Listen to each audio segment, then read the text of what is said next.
I'm nothing, man. I'm just Let's go, fam. Repeat the space. Crypto family radio here. Web3 Women Wednesday. Let's go. we good. We Happy good. friends. Happy Wednesday. Happy hump day, everyone.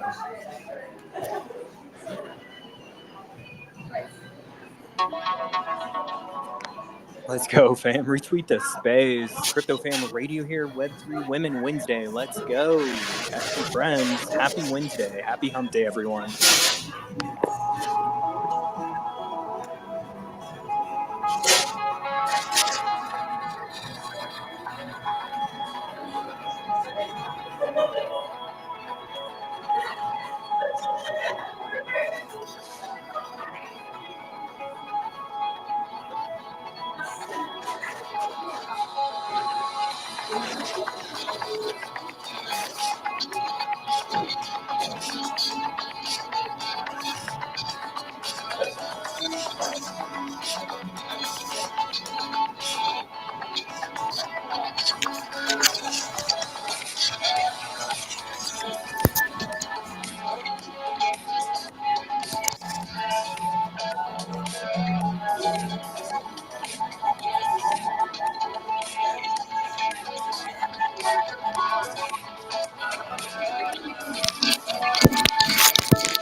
Let's go, fam.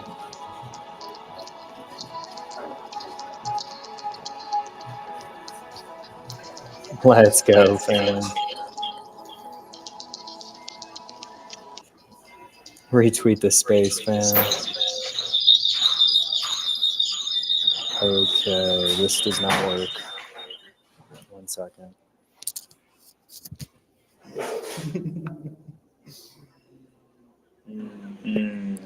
All right. Try to get my headphones on the other account. Wasn't working. It's all good, fam.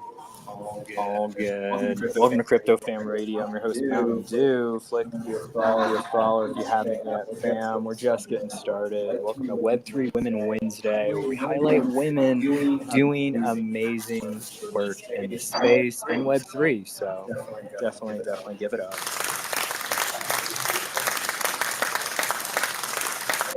Thank you so much for being here, fam. Really appreciate the support. I know you've already liked and retweeted and tagged a few more friends, and you're supporting Crypto Fam Radio in those ways. So definitely appreciate it. Appreciate the time and energy that you spend with us every single day. I see you grinders in the space. Big shout out to everyone. I see you, Shiv Bender over in Spaces here. We got Rav in the house. We got Stormborn Media. We got Oliver, and we got Quakk Life and Crypto Queen. Thank you so much, fam, for coming over and hanging out with us for the next few hours. So we got a special guest today, Quakk Life.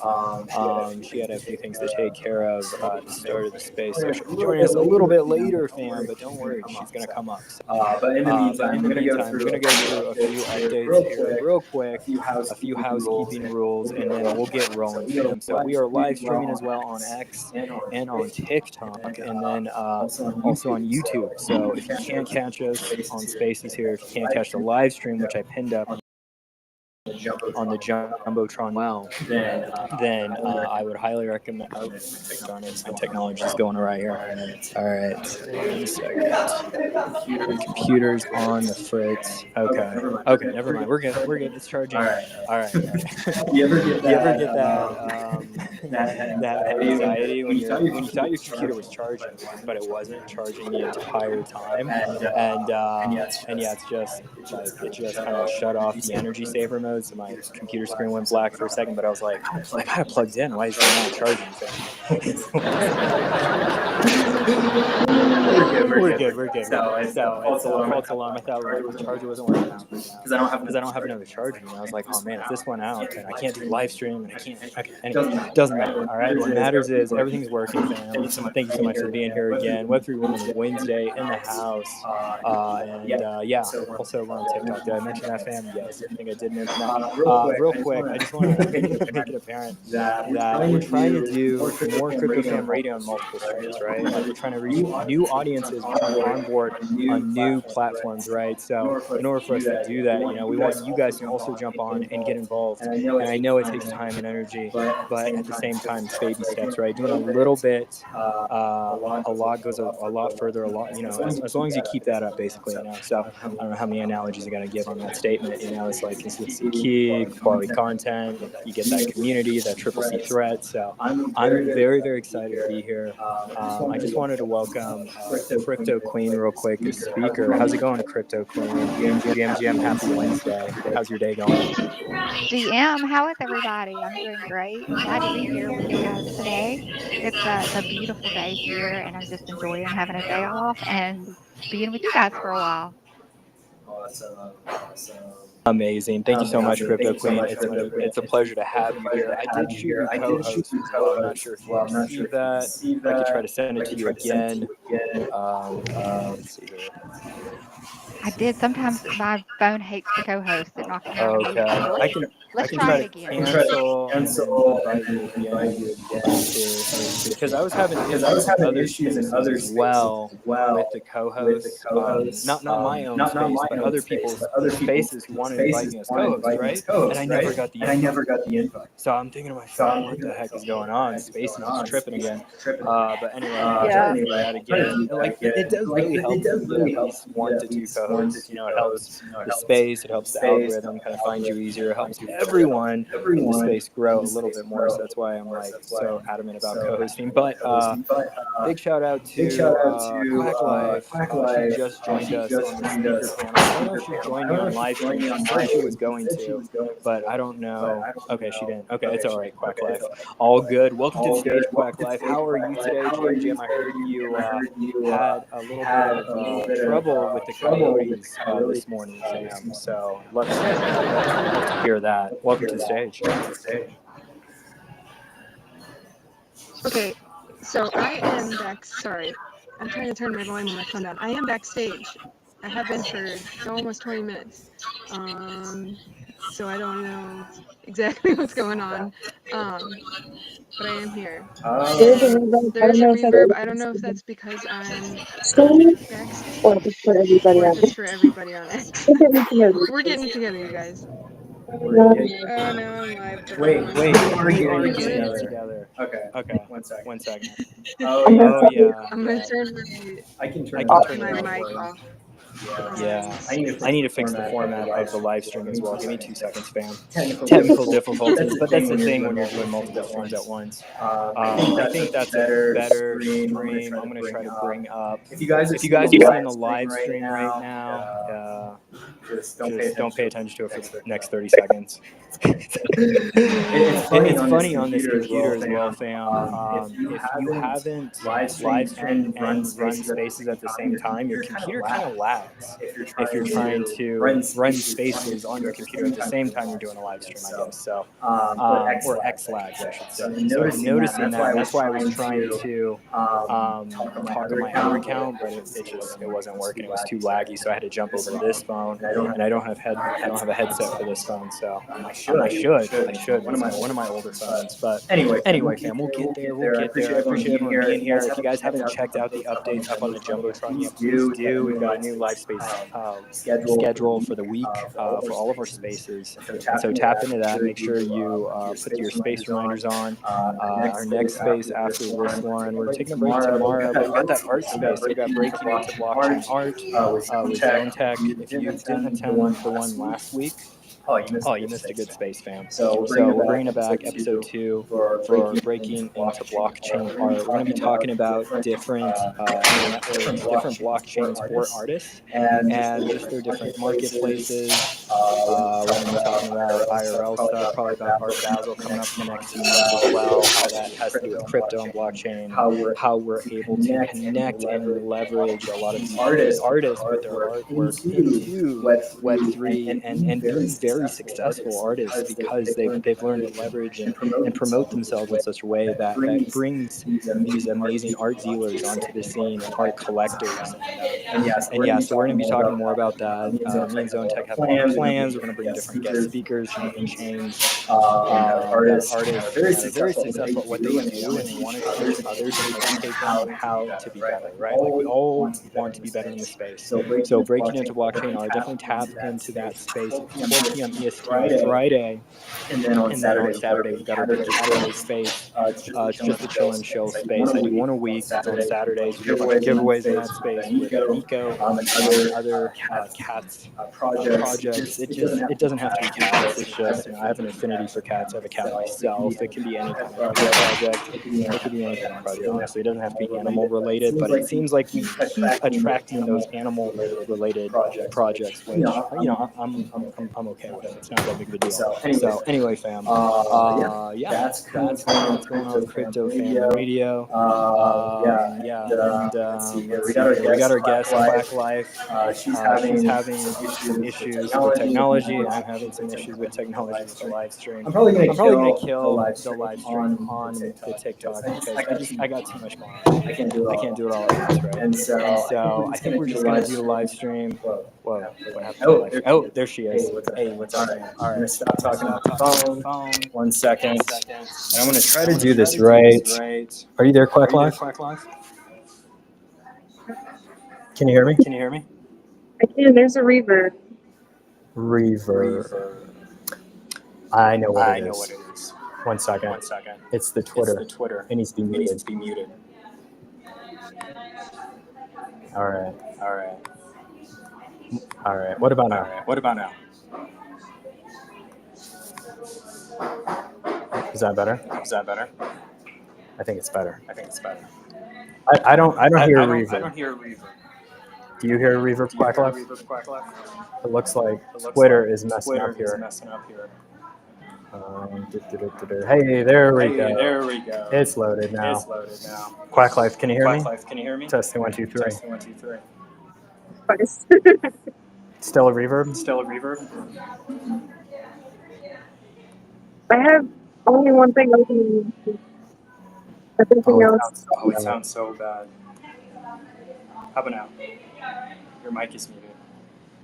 Oh, I can hear you now. All right, I think we fixed the issue. So I have to mute myself for it to work. All right, awesome. All right, keep Mystic, Quack Life. How do you want to be addressed as Mystic or Quack Life? Mystic is good. Sorry? Can hear me. Mystic is good. Your connection's bad now. I can barely hear you. You might have to maybe mute yourself. Let me see here. If I mute you too, let's see. All right, let's see. No, I can't hear you at all. Can you just talk in spaces? Maybe that'll just be better. And then we can like as we're talking, you know? But it's muted on Restream. Sorry guys, we're almost there. Let me see. So you're gonna switch to the Spaces audio and just speak in the Spaces audio. That's what I'm doing. That's why I'm able to hear myself okay. And that's why I don't have the reverb. Hey, there we go. I think I heard you. I know, except I can't, because I'm on stage, my phone won't let me turn the sound all the way down. So do you hear my reverb? No. Great. Oh, but now I don't hear you. Oh, jeez.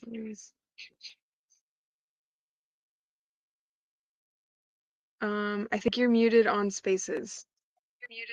So I can't hear you on Spaces if I turn down the live stream audio.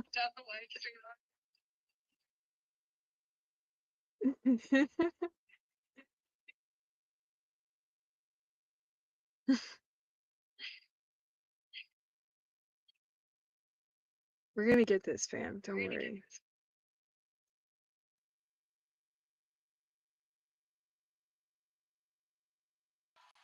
All right, testing, 1, 2, 3. Testing. How's the sound now? Does it work? Sounds great. All right, let's get started, fam. Thanks for your patience, everyone. Hopefully, no reverb. I just switched phones and I'm on a headset on the other phone. Okay.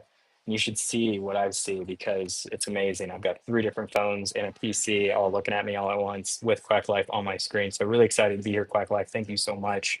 I'd love to get started with your origin story. Love how you got started with Web3 and crypto, and then we can talk about Quack Life. We can talk about your project, but it's about Mystic. It's about your life in crypto, kind of basically how you got started. And then yeah, we'll just start there, and we'll take it away. And I'll probably have some follow-ups from there. So thank you for being here again. Appreciate it. Yeah, for sure. Thanks for having me. Happy Wednesday. Wow, just the start of the day has been quite eventful. I was a little bit late. I had to chase a couple of coyotes off my property. They aren't super afraid of us, but we do our best. And yeah, that got me here just a touch late, but better late than never. And I appreciate you giving the space for this. It sounded like you had maybe a little bit of an eventful morning as well. Yes, And I lost my cat. This morning for about an hour. She was gone. She was lost. I was really scared. We were packing up, so I was camping up on the mountain, and yeah, getting everything together. I let her out real quick, and I swear, just a few minutes later, she was like gone. I was like freaking out, I was like, oh my gosh. I pulled out my AirTag, app or whatever, I was looking at her on my Apple device. I couldn't locate her. It was like, you're not in the vicinity. You're not close enough. It's not going to capture. I'm like, oh my gosh. And I swear, I spent like almost an hour looking for her. And believe it or not, she was on the other side of the hill, Mystic. She was on the other side of the hill playing with a mouse, playing with a mouse. So Isn't that a terrifying feeling, though? it really is. It really is, Crypto Queen. I'm glad you could finally join us again. Yeah, Sorry about that. no Thank you problem. for That's everyone's patience as well. I just tried to invite you as co-host again, Crypto Queen. If it doesn't work again, it's fine. It is what it is. Um, but Quack Life, can you hear me okay? Yeah, I can hear you great. Okay. Okay. You're getting a bit of a reverb. No, I can't turn Yeah. down my, because I'm on the live stream stage. My phone won't let me turn my volume down. Oh, okay. All right. You can't mute the live stage or you can't mute your stream. And then, no. Okay. That's No, okay. I muted my mic, but the sound coming from you and myself through the spaces won't come turn down. Like I Do can you have hear a, myself. oh, do you have headphones or headset? Um, Like wireless, doesn't matter. That would fix your issue probably. yeah, let me see if it'll work. I've never tried. I'll be right back. All right, sounds good, Quack Life. I'll get back to Crypto Queen here. Crypto Queen, did you ever get that notification or not? No, no, not it really. didn't come to me. I saw the one where you declined it, but I didn't get a new one. You want to try one more time? Yeah, we'll try one more time. One second. Oh, All right. All right, I just sent it again. I had an issue like okay, this, got Crypto it. Queen, on my Android, but it never happened on my Apple. So, oh, you got it. Sweet. Awesome. Awesome. Thanks for your patience, everyone. Retweet the space. We're just getting started.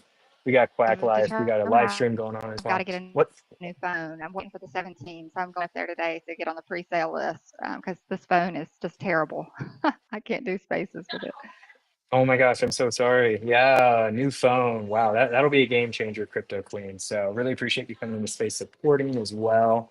And then Quack Life is getting a headset real quick, and she'll be back on the live stream. We're getting some echoing on the stream itself, so we want to make sure that everyone can hear her clearly and concisely, and so it'll be hopefully viable for the podcast as well.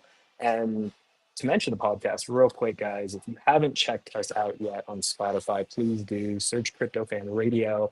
I just published a new podcast episode yesterday from our Music Monday space. So Louis, if you haven't checked out Louis Music Monday yet, I did a profile on him earlier this week, Monday, and it was a really, really fun experience. I'll actually tag it up on the Jumbotron here, fam.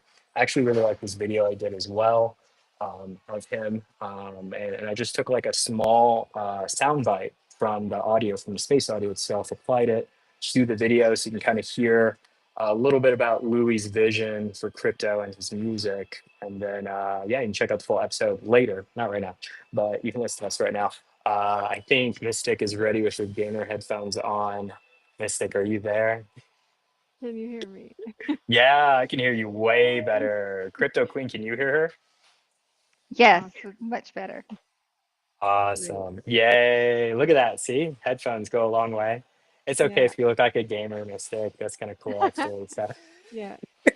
I actually don't know if I've actually used them with the mic. I'm happy they came with the mic. yeah, they look so good on YouTube. So, anyway, explain to explain to everyone listeners a little bit about you and kind of how you got started with crypto and stuff. So, take it away. Thank you.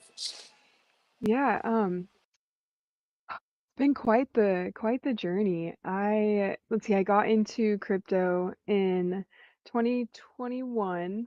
We had a friend, so I'm a farmer, in real life, not on the internet. Um, we grow all sorts of different things. And it's funny actually. I get a lot of people when I say farmer, they're like, "That's not a good thing." I'm like, "Guys, come on!" Like I grow food and grapes and cannabis and but so we had a friend who was actually from the islands in Samoa, and he worked on the farm, and he was explaining how important crypto was going to be for the future. And at the time, it wasn't so hip. It was kind of, I mean, this was 4 years ago. It's still not even that long ago.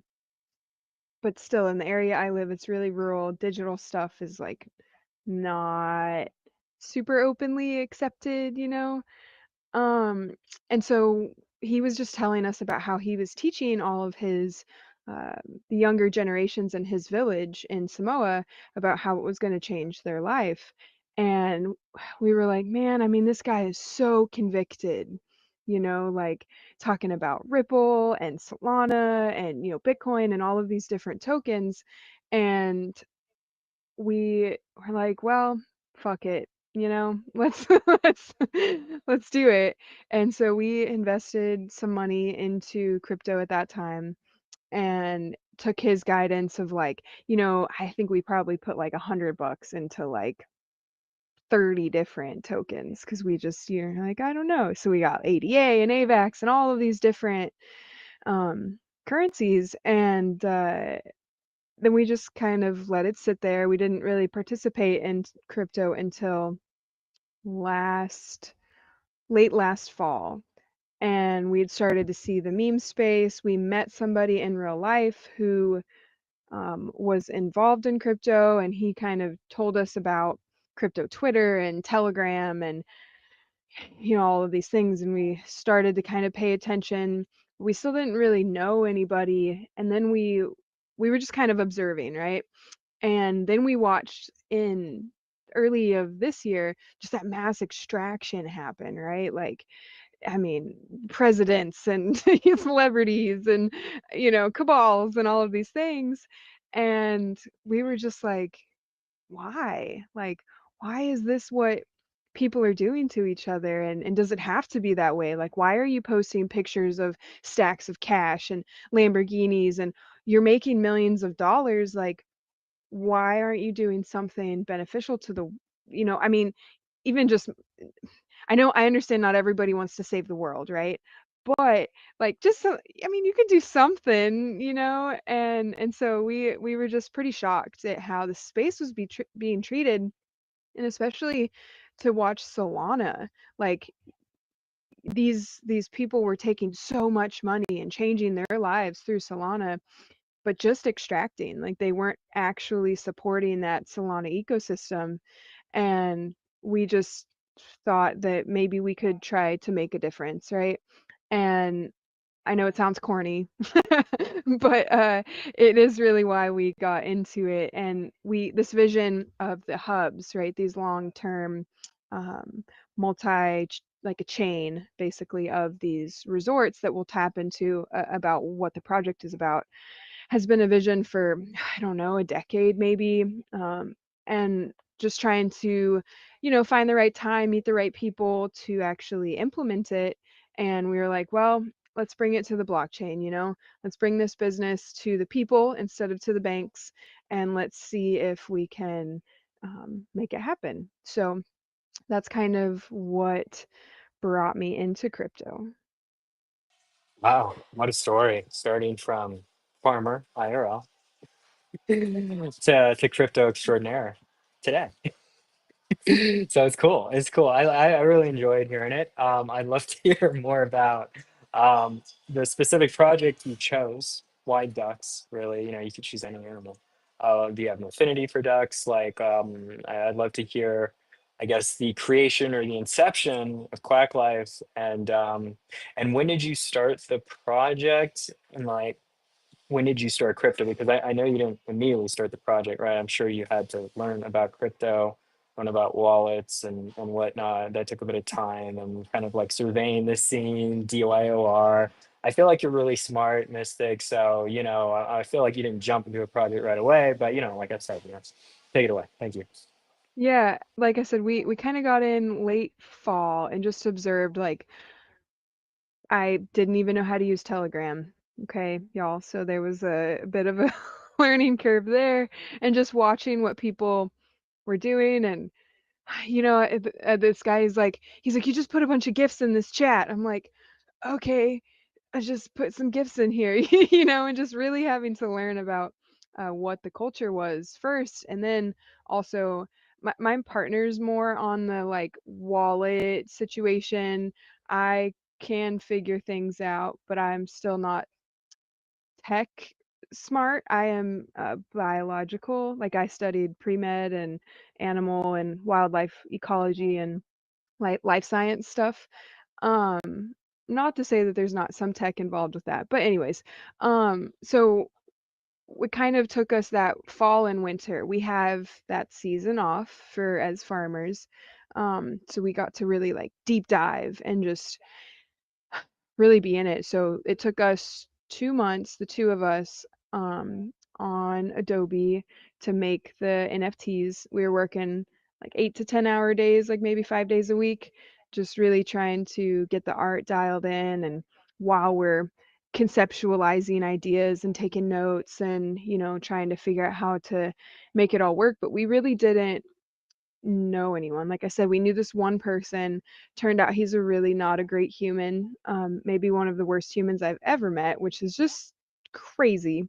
But we met him in Southern California this winter, and so we got to see what a lot of the people were like in crypto through him too, and realizing what the space had involved, and it helped us maybe to be a little bit more cautious. So we told nobody what the name of anything was. We told nobody, like we didn't hardly even know anybody. There was one person about, I don't know, the night before we launched, that I was like, hey, can you build this telegram for us? And so there was one person that knew about the project when we launched. And so everyone else that we've picked up through the community has just been super fantastic and come to us through all sorts of different methods.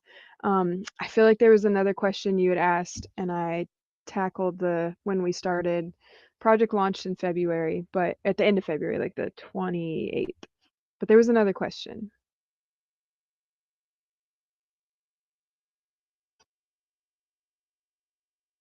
What was it? Uh-oh, I lost you. Oh, there we go. I was on mute. There My you are. bad.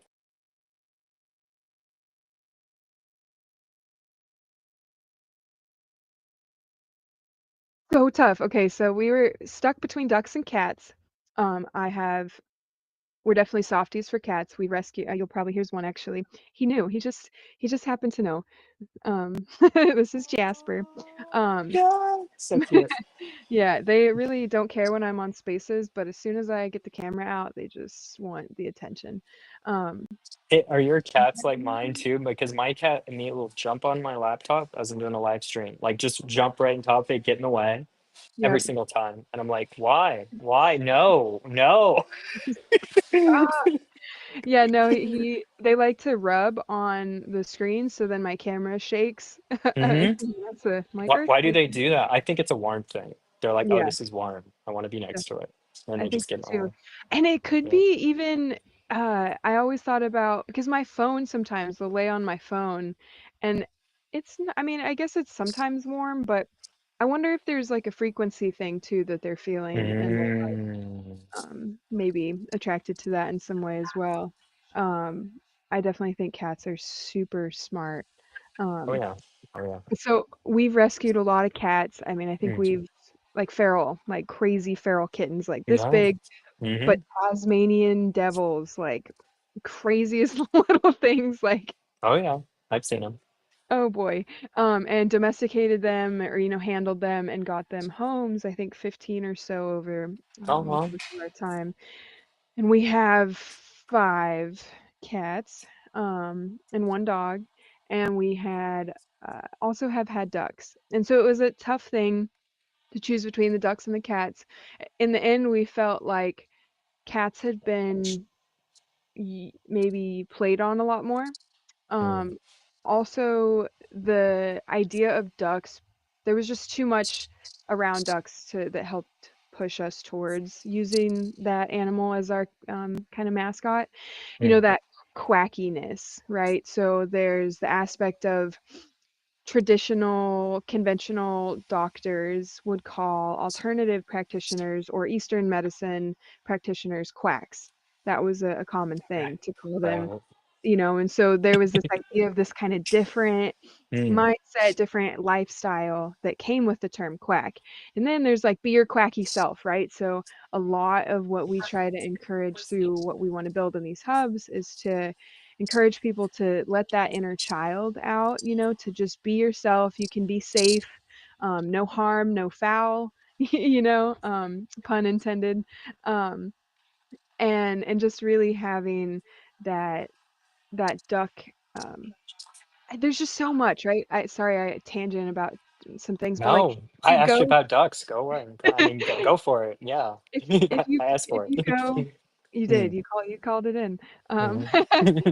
If you go to the park, you'll notice Mhm. like most people, even when they're on their walks, like they're on their phone, or Mm. they're not maybe super present. But when there's a duck pond, it doesn't matter if it's a kid or a grandma or anyone in between, like they stop and they look at the ducks. There's just some Mm. captivation that happens from the ducks that I think is really powerful, and everybody wants to interact with them, feed them, and it's just a good time for the whole family. And also there's just something about duck TV, just watching them be their quacky selves, splashing around, Do making you watch sound. those? Do you watch those on YouTube? Like Duck TV or Cat TV? You know what I'm talking about? Where you I just, it's don't. literally just one video and it's just the ducks or the cats or Ducks. not cats, squirrels. It's like nature videos. And Oh, my that's my my cat loves it, and I'll turn it on. It's called Cat TV basically, and it's just nature, and it's just one video feed, and it's just nature coming through this video feed. Could be birds, could be squirrels, could be anything, hedgehogs, bears. I don't doesn't matter. There's tons of these YouTube channels too. It's just not one. Like there's tons of people that do this. I don't know how they're able to like do a 24/7 feed, but yeah, it's literally a 24/7 feed of just you're watching nature. So my cat loves it. I could see that being a My great cat babysitter, a pet babysitter. yes, Crypto Queen. Yeah, jump in there too. Anytime Crypto Queen, with any questions you have for Quack Life as well for Mystic. I definitely appreciate you being here as well. Thank you. Yeah, definitely. And I love the duck idea and the reason behind it. It's, you don't see a lot of projects using ducks as their mascot, so that's really cool. Who doesn't love ducks, right? exactly. And we definitely with the NFTs tried to like, but I mean there's 208 assets spread across the different 8 layers. And so we tried to create like a different vibe for everybody, right? Like there's super chatty, ducks, there's like hippie ducks, there's just really, hip hoppy duck, there's just kind of everywhere in between. um we even have like a Mr. Rogers sweater and some dorky eyeballs and you know All right, let's talk about these different ducks then. So it started off as an NFT project, right? Or a token? we launched them both at the same time. Oh wow. And why is that? I'm just curious. Well, we had seen some projects launch tokens and always have this promise of NFTs and never make the NFTs. And so we kind of wanted to show that we meant business. It wasn't just a token, it wasn't just an NFT project. We have inherent reasons to bring them together um, through these hubs, right, that we're going to create. And there's some things in the works to kind of bring them together a little bit more as we expand our business. Like right now, we have NFT staking, so you can earn the token through the passive staking. So the NFT actually stays in your wallet, but you get to earn that token. And so, yeah, we launched them at the same time. That's awesome. So tell me how well, I assume you already had a community when you launched. Tell me a little bit about how you drove people to your token, your project, your NFTs, and yeah, tell me a little bit more about your community. We had no one besides this one person when we launched, who made our Telegram, and then he knew a couple of people. And so I think at the start it was really word of mouth, and then we also were on screeners because we launched on Moonshot. Well, it's now Moonit, I think. But so yeah, we really were reliant on X. I mean, I had 0 followers when we started that, and now we have 7,000, and it's been 6 months, a little over 6 months. Um, and so I was in spaces and still am in spaces somewhere between probably 8 to 10 hours a day, maybe even longer. Not always as a speaker at the start, I really was. And I think that that brought in a lot of people. There was a lot more people, I'm sure you guys have noticed too, on crypto Twitter back in spring and late winter. And it's kind of, dried up with the summer season. And I imagine that as winter sets back in, more people will come. But really, it's been interesting because we brought in some people from, decks and such that were really focused on the token, and then we brought in people from X that were more focused on NFTs. But we've been able to show both of them the benefits of having the token or the NFTs, like the opposite of what they were used to. And so we've gotten token people to buy NFTs, and we've gotten NFT people to buy token, and really start to bring those two kind of together. Yeah, that's amazing. That's amazing, Quack. I mean, Mystic. So, yeah, usually they're in two separate camps, and it's hard. Usually, one of them just in meme tokens, the other one's into just NFTs. So it's cool that you're able to bridge that gap with your project. Sounds like your Telegram's flourishing. You keep doing space, you keep grinding. So that's a true testament to this is sustainability of the project. So that's really, really awesome to hear. Definitely congrats on that note. And of Yeah. course, you still got a long way, but you're doing it one day at a time. So I think Yeah, that's really cool. I think the business side of things has been able to be the bridge. People who are interested in investing in the business, they can then, buy the token and the NFTs and see the value in that, and not be stuck in the mud on one side or the other, right? Not be NFT people or not be token people. And they kind of come together through this bridge of this business, right? This Kickstarter-esque space for creating and investing in a business. Exactly. Crypto Queen, you got a question? Yeah, that's a major success story to go from one community member to now 7,000 followers in 6 months. Like, that is crazy hard to believe. Like, what do you owe the success spaces, or do you feel like more of the Dex Greener crowd came in? And I also wondered, how hard was it for you to get the nerve to speak up in spaces to begin with? What was pretty funny when I first started, I got some people were like, "Oh, you're just some fat man from some other country," and and it was pretty funny. I got a little bit of slack or flack from some folks, but mostly, and that was mostly actually in Telegram spaces. I would say that X has been the most successful for us. Spaces, talking, letting people get to hear my voice, hear my vibe, and then I do also some DM campaigns where if people follow us within a week or two, they get just like a general message about the project and about the different things going on and where to find more information, just a little guidance to help show them, because it is very vast. Like, there's a lot of stuff going on. So we wanted to kind of show people a little bit easier that way.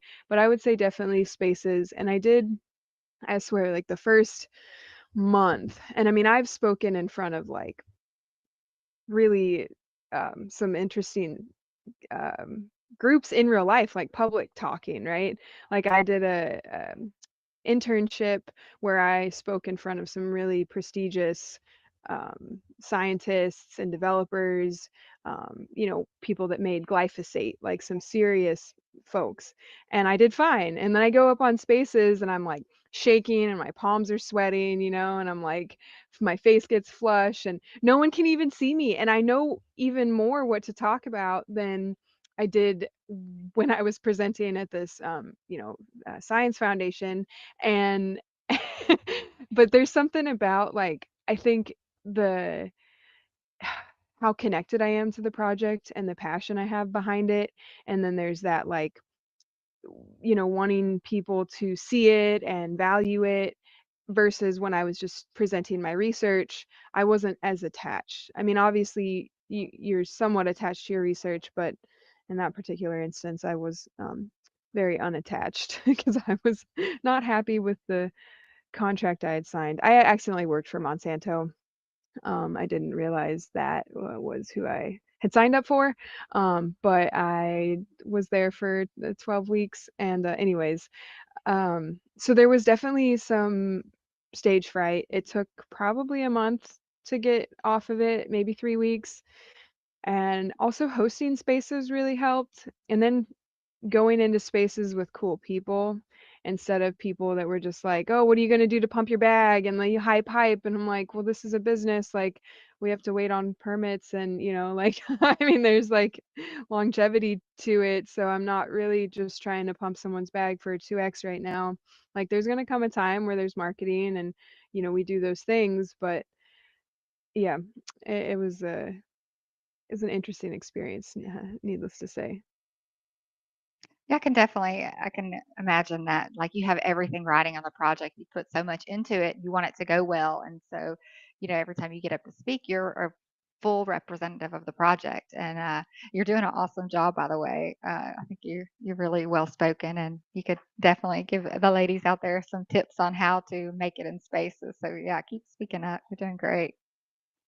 Oh, I appreciate that. That's real sweet. Sometimes I feel like I totally botch it. But I think that that's just everybody's like little, what was that movie? Emperor's New Groove, where he had like the little like the little angel and the little devil on his shoulder, and you have that one person that's like, "Oh, you're not doing it very good," and the other one's like, "Yeah, but everyone else says you're doing great." And I Yes. Imposter syndrome is real. It is yeah. real. And I think it's even more so for us, because the crowd is, male dominated. And so when we get up, they really are tuned into our voice because, they're not hearing it all the time. So yeah, kudos to you. Yeah, for sure. I had to learn to the attention span because there's so much going on in the space. I would get up with this like elaborate shill and really detailed and all the things, and someone was like, "Yeah, you need to shorten that to like 30 seconds." I'm like, how?" Like, okay, let me try. Yeah. And yeah, your elevator pitch, right?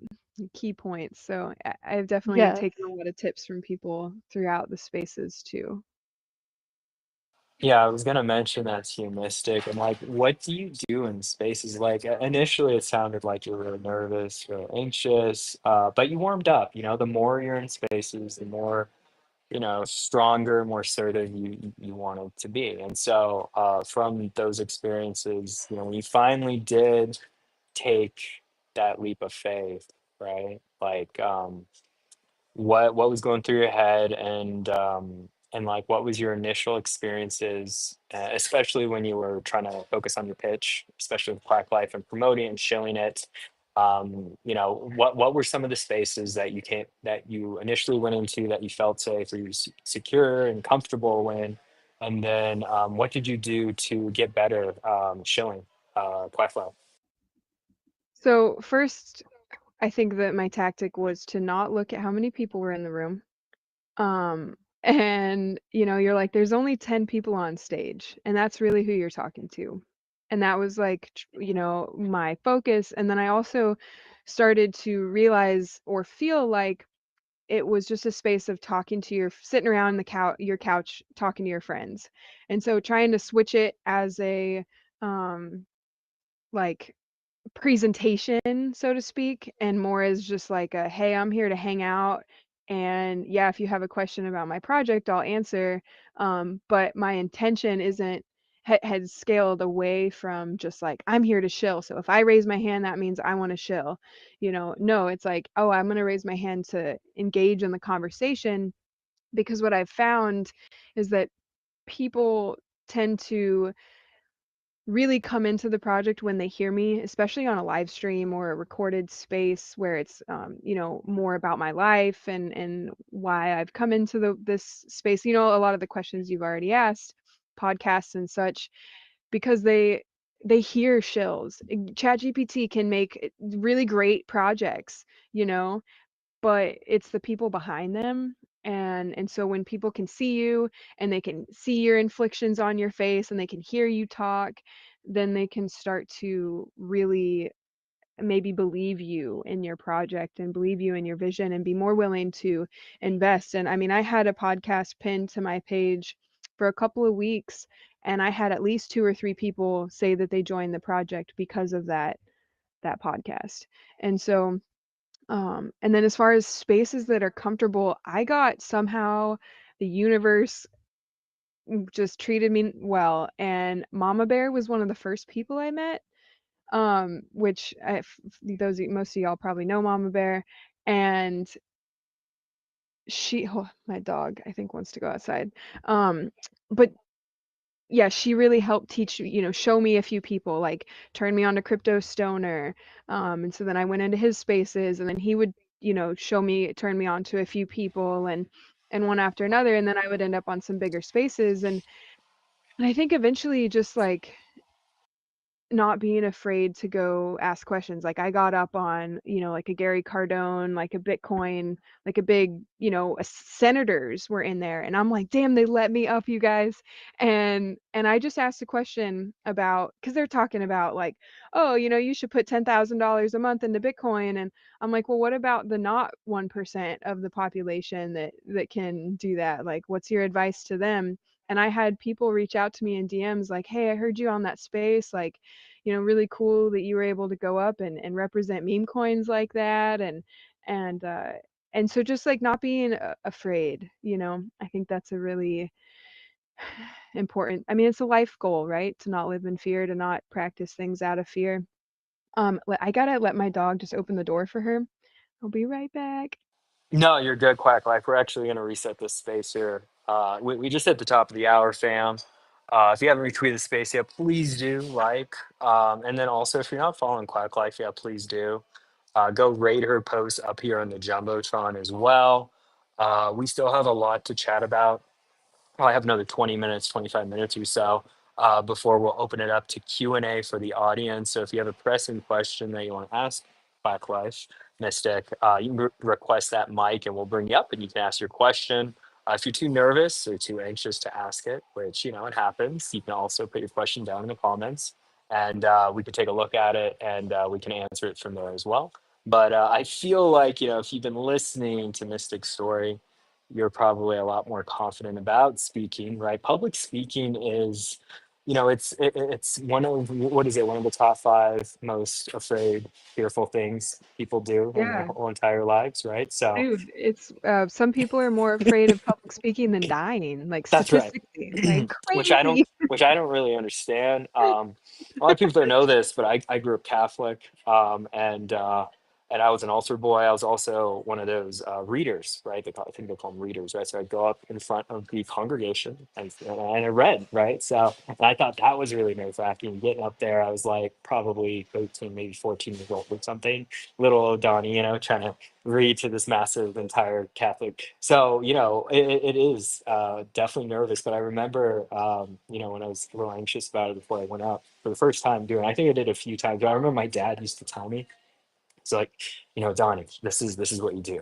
All right, you got to picture everyone naked. All right, if you picture everyone naked, it's okay. You'll feel, you'll laugh. You'll have a great time. It'll be fine. You just got to picture everyone, just no clothes on. It's the best, yeah, and you'll feel the best. I was like, all right, dad. My dad is he grew up as not grew up, but his job at the time was a sales guy, right? So he spoke for a living essentially, right? He persuaded people to buy insurance and stuff. So if anyone knew what they were talking about, he knew what he was talking about, right? So I was like, all right, all right. So there's a tip for you, Mystic, or a tip for everyone in the audience. If you're nervous, Yeah. just picture everyone in the spaces, just like without clothes on their PFTs. I don't know. Yeah, I think also like our society kind of breeds it because we're often taught that people have different values. Like this person has more followers, so they're worth more than me, and they mean more, and their opinion matters, and maybe they're perfect and they don't make mistakes, and that's just really not true. It's like really um they could be the host of a space with 200,000 followers, but they're no better than anyone that's in the speaker panel. And so being able, not being so afraid of what their judgment might be, and understanding that everybody makes mistakes. Everybody has technical difficulties. Everybody says the wrong thing. And especially in recorded spaces, they're like, oh shit, after they're like, did I say that? Like, oops. And so just understanding that everybody's equal and everybody makes mistakes is also really a helpful thing. Well, and the mistakes are sometimes out of your control, like X, right? X keeps running, spaces are horrible, the live stream doesn't work, you know? What is great about the recorded or the recording of spaces is I can cut out the first 10 minutes of the space, right? Because it was just technical difficulties anyway.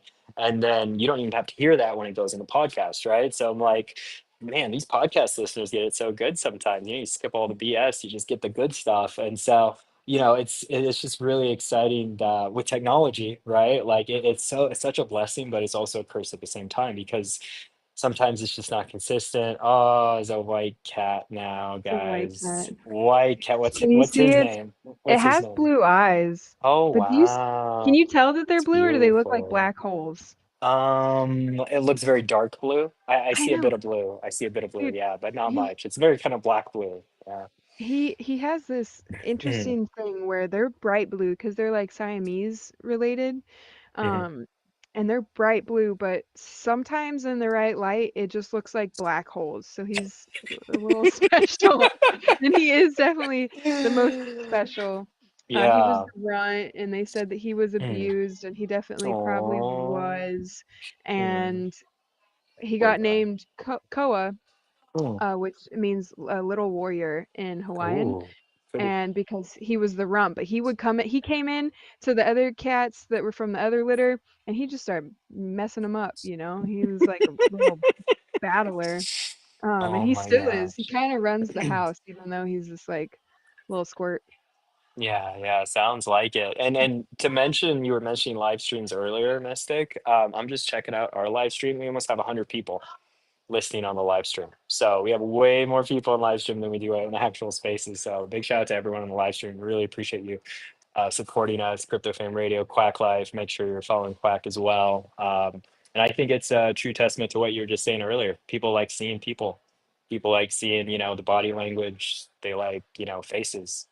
People really like faces. So I've noticed a Definitely. lot. Yeah, a lot of these KOLs, a lot of these influencers, especially that have been doing it for a while in crypto. You've seen a lot of them. They've doxed themselves. I see Peanut, that guy. I see his selfies Hmm. seriously every single morning. Like if it's not the same one, it's like a different one, but it's the same one. You know what I'm saying? Yep.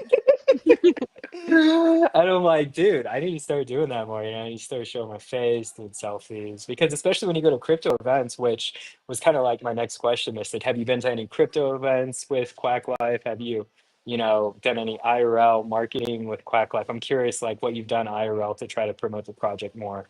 Because you said X was pretty successful. So I'm just curious, like, have you done any IRL stuff? Yeah, before I want to answer or tap in on that, the live stream stuff, I've definitely even thought about changing my PFP to like having a duck just with my face.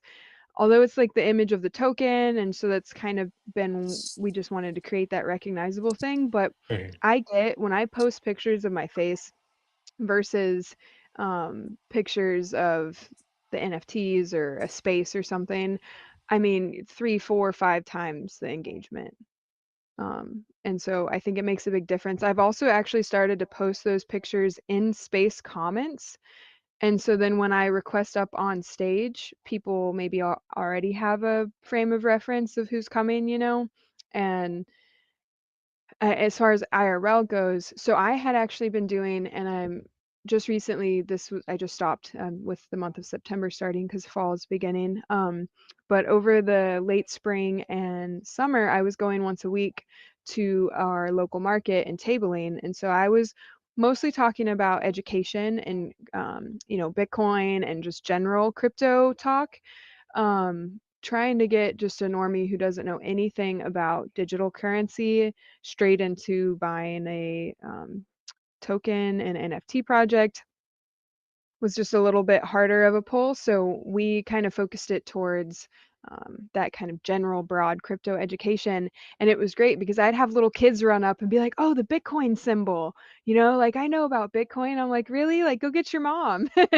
And then mom would come over and she's like, oh yeah, we bought Bitcoin. I'm like, that's great, and I was like, when? And she's like, or no, I was like, oh, so you're up. And she was like, I don't know. And I was like, well, when did you buy it? She's like 3 years ago. I was like, so you're up. And she was like, oh, I have no idea. And then someone else said that they had received some payment in crypto, like, I mean, I think Bitcoin was worth like $2,000 at the time that they took some, and now what he has is worth like 50 grand, and he is still under the impression that it's too complicated to use. I'm like, for real? I'm like, you could put it in your Coinbase account and get a card, and you could swipe it, and you could buy things. You could take a loan out on it, and he was just blown away. And so the fact that the people who even have crypto are so uneducated was just like pretty shocking.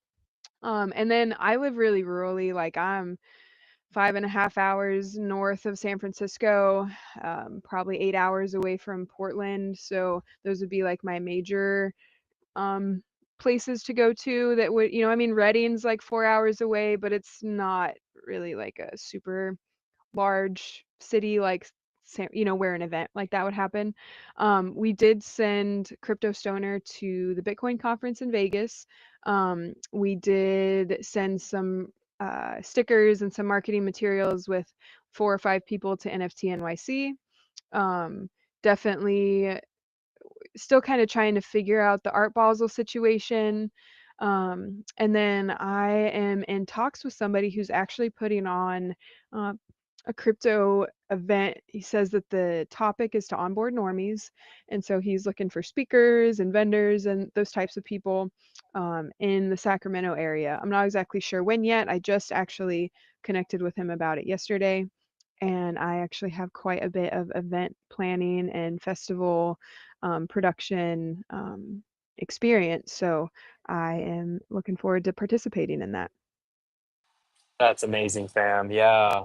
I think IRL events are huge, especially for any kind of project that's wanting to promote and capture a new audience, right? So I feel like there's a lot of people that go to these crypto events that are not even on Twitter spaces, or even on crypto Twitter, because Oh, crypto's huge. So, yeah, and and Twitter is, dude, my mom works in an office of like 30 something people, anywhere from 18, 21 to 60, 65. And not one of them uses X or knows anybody that does use X. And they're like, a lot of them are young, fresh out of college, they're like the secretary interns, they're in law school.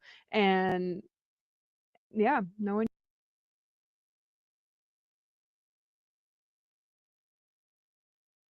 a lot of times, but I do know a few people here and there. But I used to drive limos. That was my day job before I quit and I'm full time, what, 3 now. But I remember asking all these passengers, hey, have you been on Twitter lately? Do you use it for the spaces? A lot of them, yeah, they've heard of X, they've heard of Twitter, whatever. They do have accounts. They're really on there, and they don't have no idea what spaces are. No idea, no idea. So I'm like thinking to myself, I'm like, oh wow, this is amazing.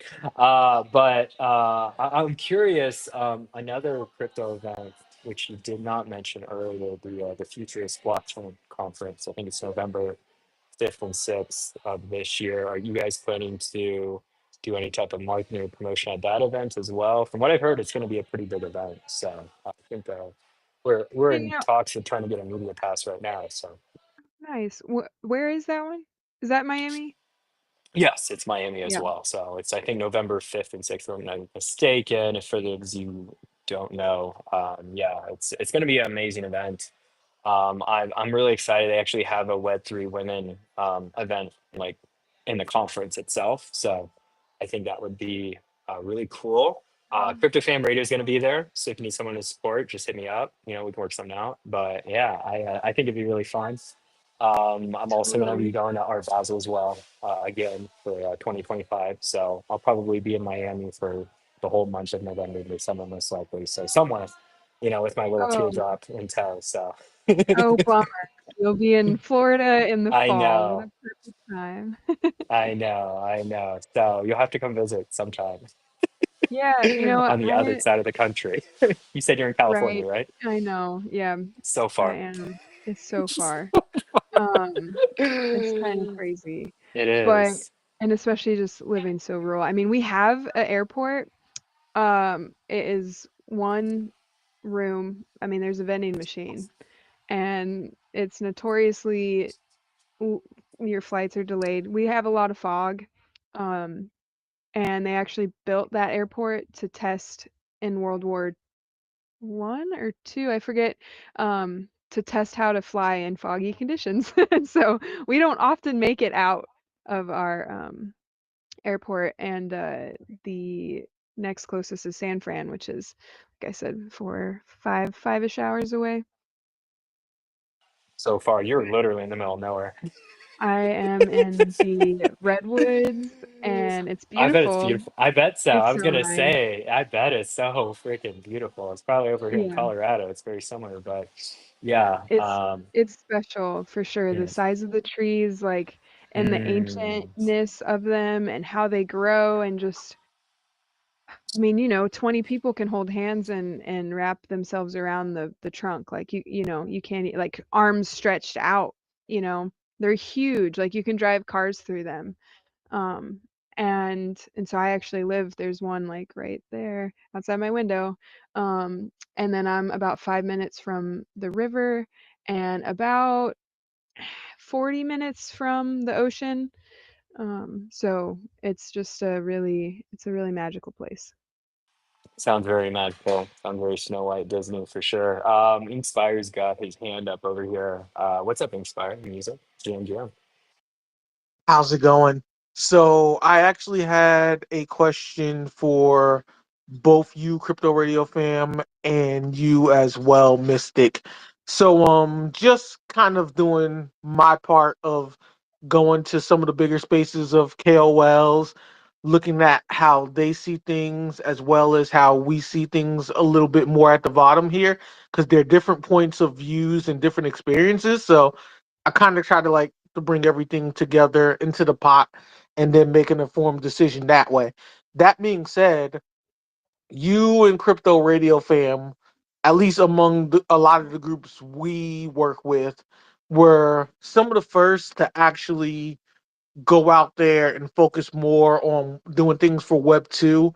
So, physically going to events and making things a bit more entertaining, which is interesting because I've been going to a lot of the bigger spaces and they're just starting to learn this. So, they struck gold without doing this, but they realized long term they have to do it. So, that being said, when were the points that the both of you realized, hey, this is an untapped part of the market where everyone's kind of in the ecosystem of just kind of narrowing themselves off here, at least in the crypto portion of Web3? When did you realize you needed to actually expand and challenge yourselves to go more against the currents with Web2 and try to find things and ways to make them interested in the crypto? Would be my question for the both of you. You can take it away first, Mystic. Of course. Um, he gets more time to think about it. No, I'm just kidding.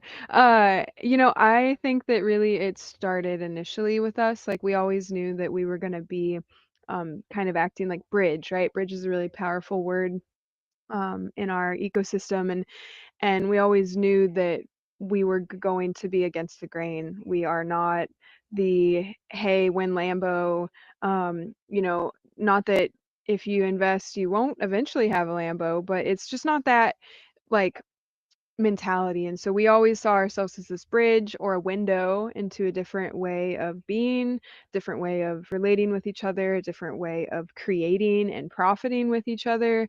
And so we kind of always knew that. And we also didn't know much about the space when we first started. So we again also knew that we would always be trying to do these more IRL type types of things. I think education came at the forefront and kind of overpowered like going and trying to sell NFTs in real life. It became like, oh dang, like we're still real early, you guys. Like we need to educate people so that more people come into the space for the benefit of everybody, and that they also need some guidance when coming into the space because this place can be a little bit crazy without the right people around you. So I think I answered that. Yes, great question. Great answer, Mystic. Honestly, Zach, Inspire. It's good to see you as well. Thank you so much for your support. It's really, really, really nice. I'm getting a little bit of an echo on one of my other phones here, so sorry, I had to fix that real quick. All right, I think we're good. All right, so basically, when I got started, I really wanted to make it a point to be different, right? So a lot of people we're doing the same thing over and over again. I'm not the guy that likes to do that. Like I do, but I don't. Like I understand attention spans, right? I understand marketing. I understand top of mind. I understand what gets people interested, right? But I also understand what gets people not interested. And a lot of what I see and a lot of what people complain about in spaces, I'm like, hey, I don't want that. I want something different, right? And I've always been a people pleaser and obviously a people connector at the same time, right? And I've tried to watch what I say, but also, be mindful about the space, be mindful about what I'm creating, and then who I'm bringing into my creations, right? So Crypto Fan Radio's vision is, it's bigger than just a Mountain Dew show. And that's what I've told a lot of people in spaces. It's about the fam, right? It's about bringing people together in this bigger ecosystem to collaborate, cross pollinate from Web3 also into Web2 and then Web2 into Web3 back and forth, So I've always made it a point that crypto is people and it's always people first, right? And that's the same with Web2. There's really no big differences when it comes down to crypto and blockchains. All it is it takes patience, it takes time, and it takes knowledge and sitting down and to learn it. And I'm a big believer in anyone can do this because how did we get started? From people that were curious about blockchain technology and wanted to learn more, right? And so we just have to reach those types of people. And I'm a big believer, like I said, in IRL stuff because you build, stronger credibility in the space. You build more social equity too. Like when you're connecting with someone IRL, it's such a different experience versus live stream versus in spaces versus when you're picking up the phone and just talking to someone.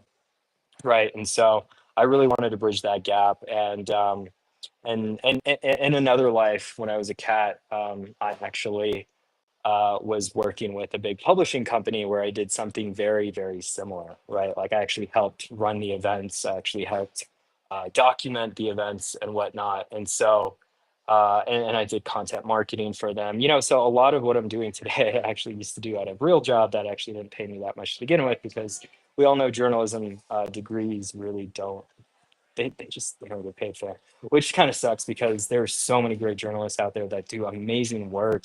Journalists, oh man, all the research they have to do. How you and this is another point I want to make too, which has to do with your question, Jack. But it was bringing up in my head when we say DYOR, right? Like journalists, they know exactly what that means. If you go to school for journalism, they teach you how to do DYOR. So that's all I'm going to say about that. But I see Crypto Queen has her hand up. What's up, Crypto Queen?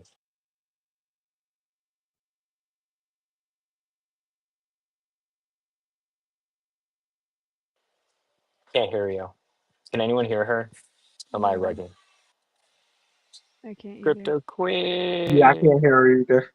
Okay. Come back to us. Did that answer your question, that Inkspire? It does. And while we're waiting on Crypto Queen, I did have one more question for the both of y'all. So this is just from my perspective of watching the amazing things y'all have both been doing. And from my perspective, I've noticed that you guys have tested a couple of things to kind of collect data and see not just what's trending in Web3, but understanding what was needed long term and not just for like say quick flips or temporary seasons. And I was really interested in understanding how you were able to differentiate between the two and what made you decide to take your current path. And I'll elaborate on that a little bit just so the question makes a little more sense. So, Crypto Radio Fam, in your example, I know you tested a little AI music and doing YouTube, and you found that it wasn't necessarily something you really loved to do, but you wanted to at least give it a try no matter what the outcome is. A lot of people will not take those risks if they think there's a bigger chance of things being negative, if that makes sense. And Quack Mystic, on your end, I've noticed that you've been doing variety spaces lately. So you have ones for health and where wellness. You have some for actually doing like more of technical trading and really just like digging down in the trenches. You also with Money Miller do music spaces. So you're looking to appeal to more people instead of just locking into like one specific niche.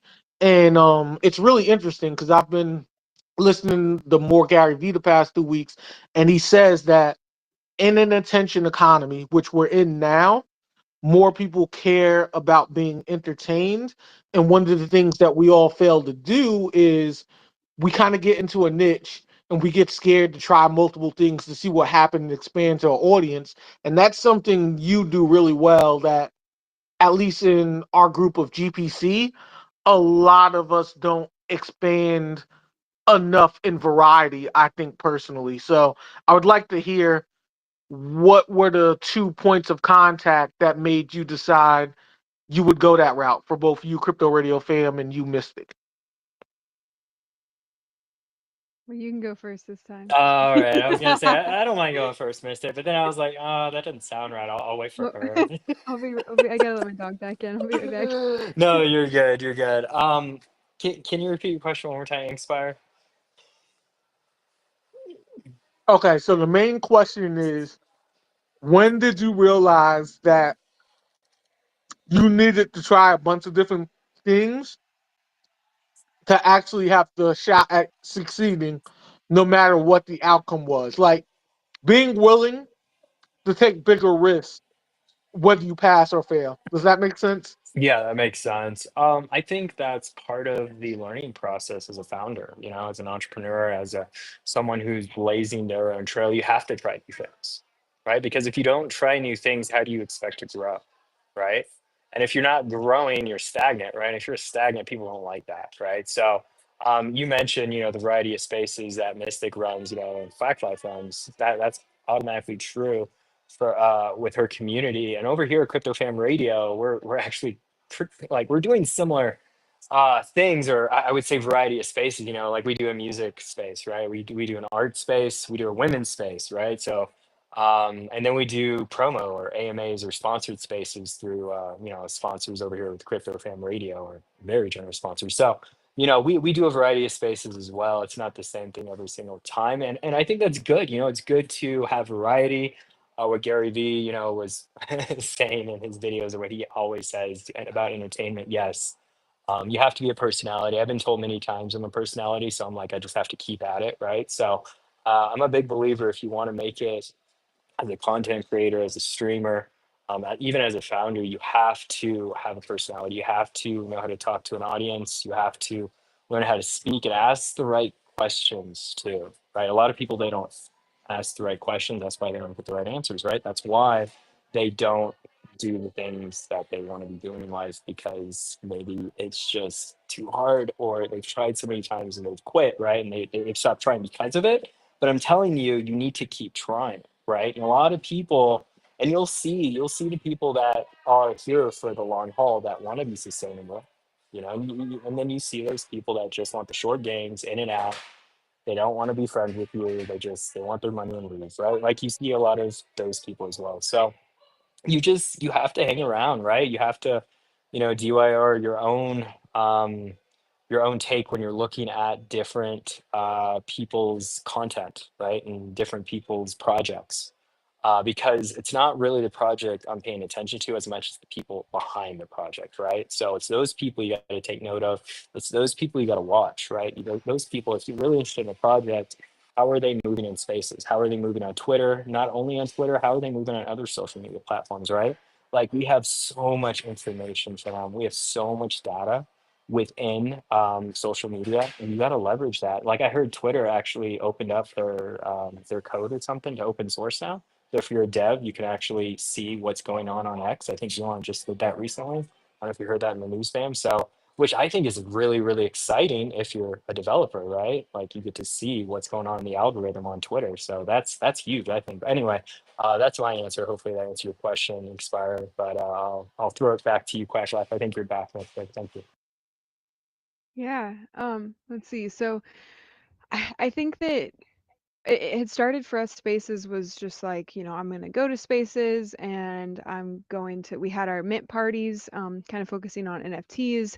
And eventually, and we had been actually at the time in Telegram VC while we were working, probably like 4 to 8 of us at any given time, uh, like 16 to 20 hours a day, because we had, different time zones that we were kind of covering. And we realized that we just weren't getting new eyes that way. And so we kind of stopped using Telegram so much. I mean, it's still there and it's a great way to kind of get to know who's on the team because they're the most active. We have our like whale chats and those things over there, but we've really kind of geared more towards the X spaces. And I think something I just was going into, spending all this time in spaces, and it's all shill spaces. It's just like, hey, come and share your project. And most of the time, the host actually isn't hardly even present. And they're like, okay, cool. Yeah, that was great. Next project, please. And it just got to be like such a drain and just droning on, and like you said, not that attention kind of economy. Like who wants to listen to that? It's not that enticing, especially like maybe a week or two, right? But then after that you're like, okay, well, I've heard from 60% of these projects already and they're saying the same stuff. And um right now I have two cats trying to get on the live stream. ah, uh but sorry, this one's tied up in my headphones, and she's not the friendliest with her claws. um but so we really just realized that there was just such a market in spaces, and um, wanting to bring different things that we enjoy in life, to spaces. And so it was hard to pick 5 topics, um, for once a week day spaces. So I do see some more topics eventually happening, but yeah, mindful wellness is something like I studied pre-med in school. That was my main focus. And I've become an herbalist and a farmer, and, lived off grid and kind of naturalist, minimalist lifestyle. So I really wanted to help showcase some of those things. And then I met people like Mama Bear and Babs, who also have similar kind of mindsets on that. And then, Tuesday we have our mint parties. So that's really just to have promos for our communities and our friends' communities, get to know some other projects, right? Like, I don't have a ton of time to pay attention to the timeline as far as like how everyone's projects are developing, but when they come onto our spaces, I really get to pay attention and tap in. And then Wednesday with the TA, like we just see all these people trading and making bad choices or trading off of hype, and realizing that we have a bunch of people who are really knowledgeable on how to trade, and so wanted to offer that to the community. I think that one will be really as normies come into the space, especially people who are maybe stock traders or who know about charts, so like that would be a great space for them. And then Thursday, we did want to have a featured project night and an open shill night, just to kind of honor that side of things. It is an important thing to have spaces for our projects to get up and speak, and also in a space where people will listen. So that's why we call it a shill and grill, because we are going to ask questions, we are going to look at your chart, we are going to look at your website and actually pay attention to what it is that you're shilling. And then Friday with the music, Money Miller obviously had a big part of that, and really wanting to showcase some different musicians in the Web3 space. They also need a space to be able to come up and talk. I have a lot of, like I said, I used to put on and attend some major music festivals, and so music's always been a huge part of my, I'd say, adult development.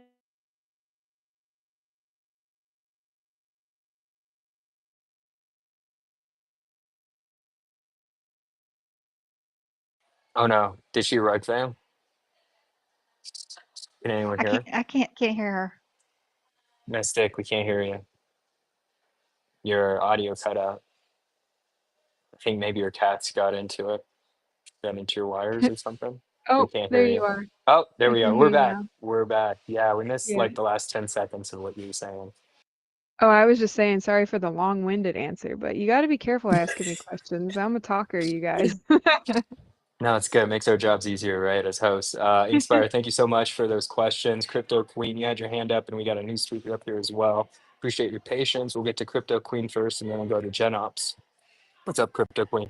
Yeah, Mystic, just wanted to ask a question. I wondered if are you still currently farming? And if so, how do you manage your time? Like, how do you get it all done? And how do you avoid burnout? That's, I think, a common issue for people in this space is we go so hard and then we don't take time for ourselves. So do you have some tips for us on that?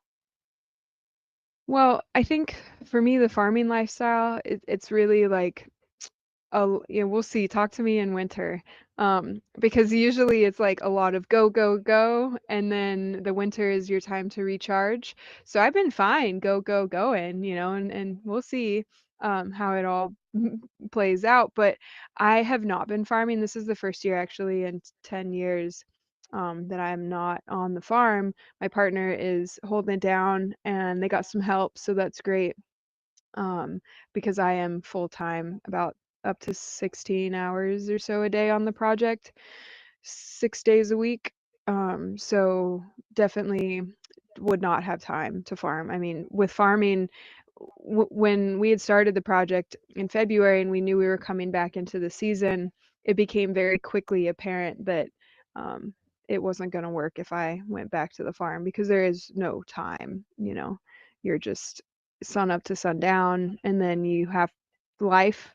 You still have to like make food and take care of your animals and clean your house and do your laundry. And we also live semi off grid now.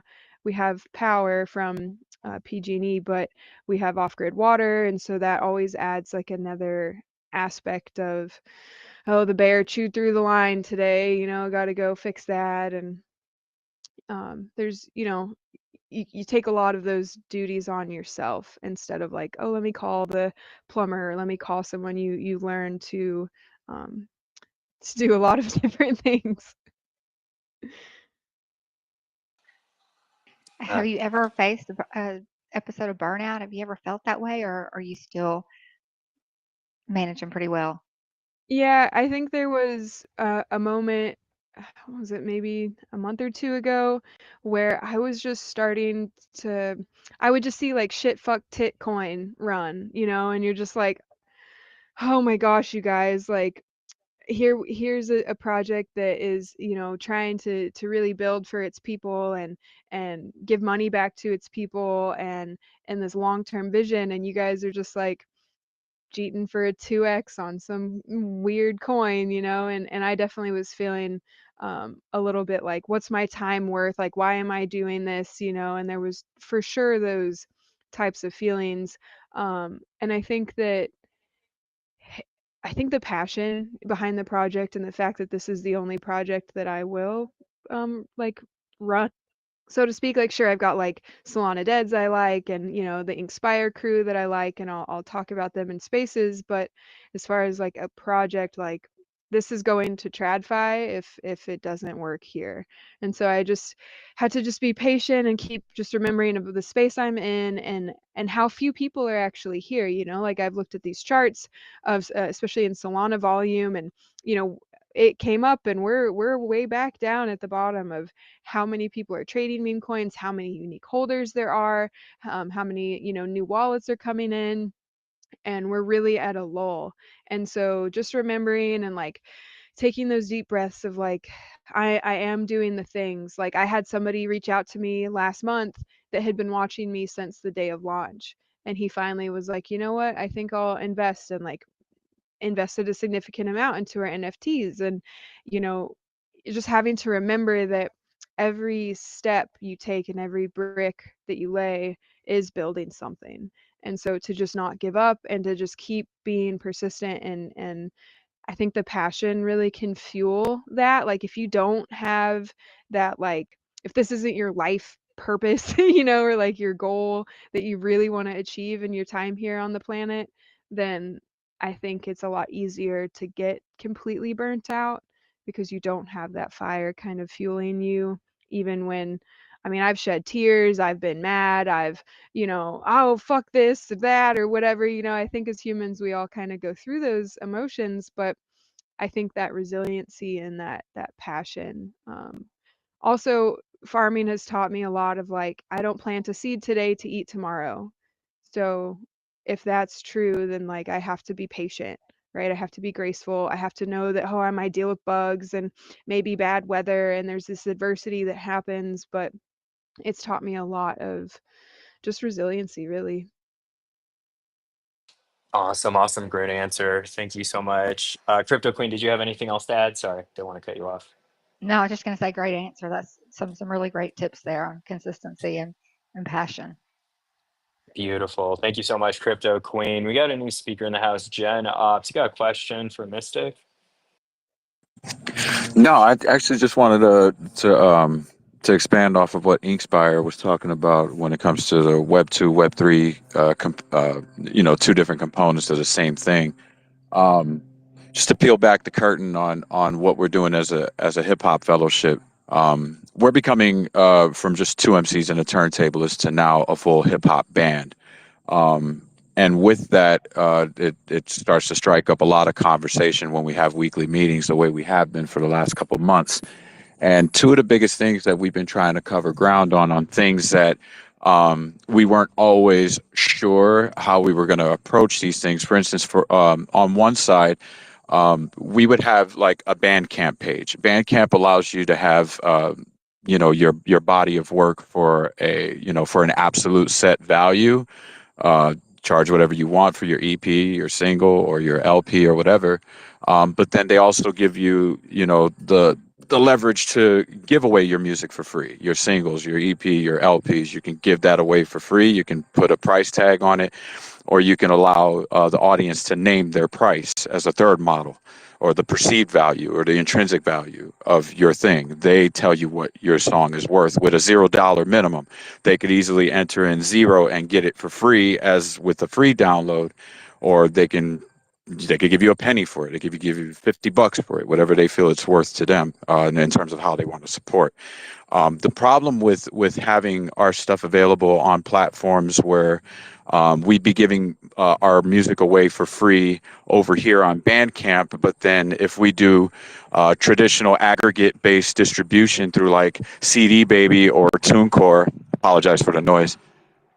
If we do like aggregate-based distribution through DistroKid, or the top aggregates for independent musicians, when that body of work ends up on platforms like Apple Music and you're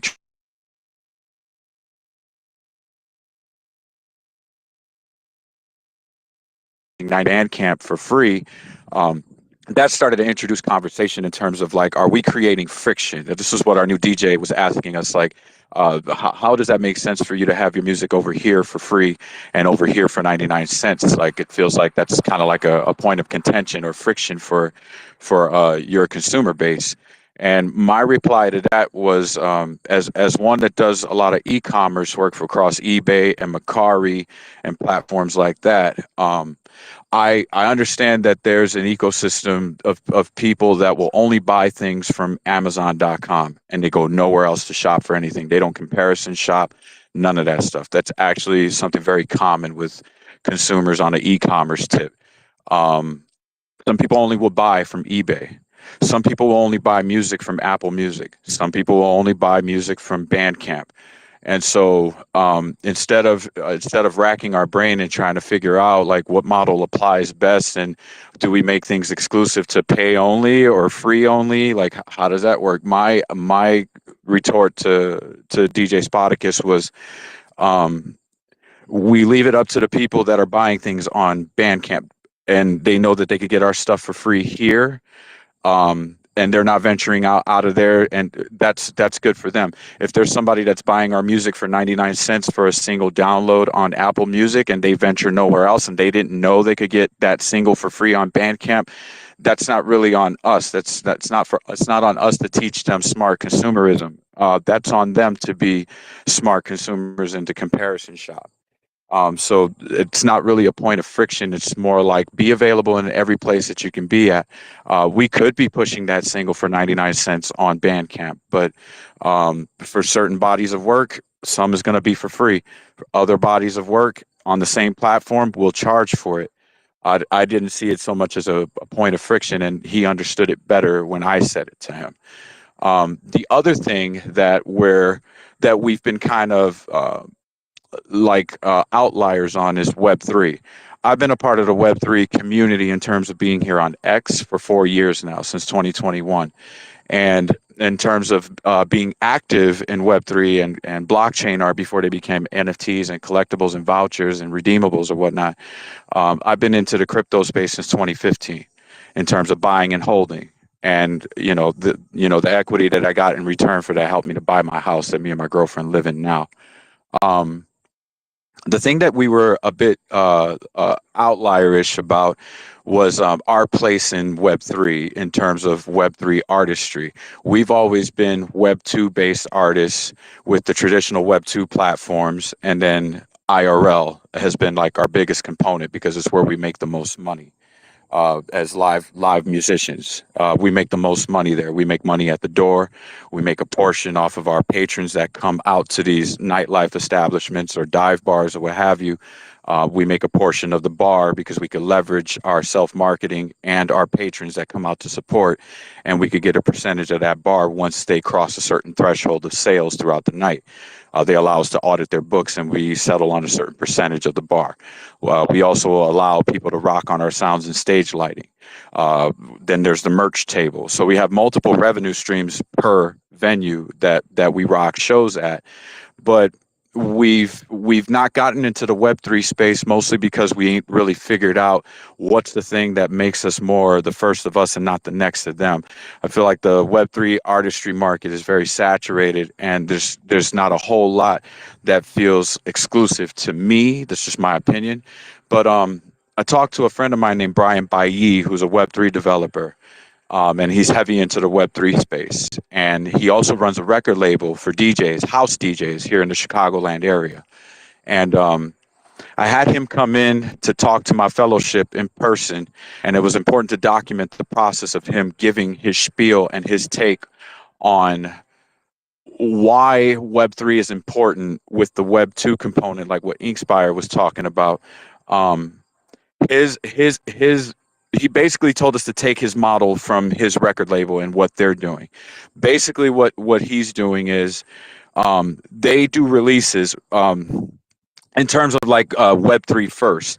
He likens it to like the days of when there was just record labels and independent musicians weren't really as big of a thing. When Taylor Swift is going to drop a song, she has a certain amount of singles and a body of work that they solidify are going to be their promotional vehicles to push this album. So then the first thing they do is they take a couple months time to get them in the DJ's hands to spin them at the clubs and spin them at, venues that they perform at, and then get those to radio stations so they could bubble these songs up so that there's some presence for this album when that release drops. That's what they would call their pre-release. Pre-release is the DJs, radio spins, video spins, get it bubbling so when the actual release drops, whether it's Web2, e-commerce, or physicals, that's the model of traditional record label based like A&Rs. That's what A&Rs do. artists and repertoire representatives. That's their job, to get it into DJ's hands, get it into radio stations, get it spun out, and then when this drop happens, they'll get to eat off of the fruit of their labor for doing that much work. He likens what they were doing before Web3 became a thing for their record label, was their pre-release was dropping on Bandcamp, SoundCloud, your digital distribution aggregates, whether CD Baby, TuneCore, or DistroKid.